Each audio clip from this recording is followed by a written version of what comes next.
Big Three, Fantasy Alarm TV. I'm your host, Steve Rogers, a.k.a. Ray Flowers. It's Halloween.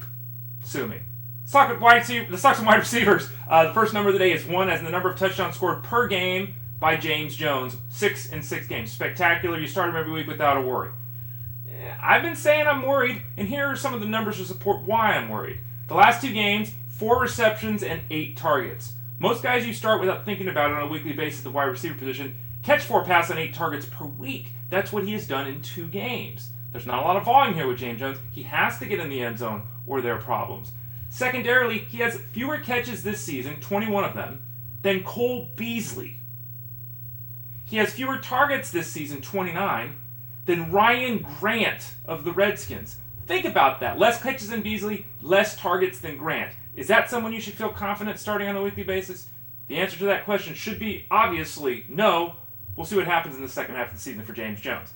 Second number of the day is 5, as in the number of catches 3 of the last 4 games for Marvin Jones of the Bengals. He's done a very good job of asserting himself. Obviously, you've got Eifert and Green there as the top 2 guys, but Marvin Jones is now in the conversation to be a wide receiver 3 on a weekly basis.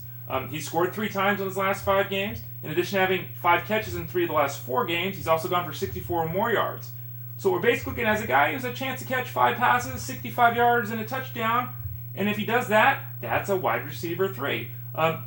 The situation with Green is very interesting. He's seen less targets and less work with the ascension of some of these other players in the offense. You have to think that Green's totals go up as we move forward. Eifert has been good overall. At the same time, a couple of big games. The rest of his outings pretty moderate.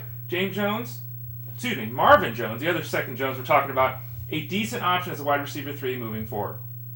And then finally, 57, as in the percentage of games this season of the 7 he has played in which Boldin has done anything. Actually, is when he's produced more than 40 yards.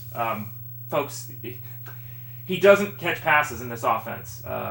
He's got a hard time doing anything. 3 of the last 5 games, he hasn't had more than 3 catches. I talked about the yardage total. 4 of 7 games, he hasn't gotten to 40 yards. That's terrible. He's got 1 touchdown in 5 games. You can't blame Boldin. You can't.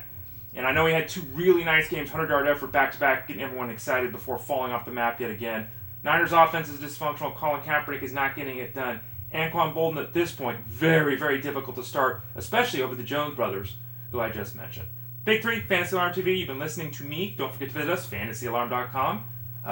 Weekend rankings for the week, they're free. Oh, and by the way, it is Ray Flowers beneath the mask. Talk to y'all again soon.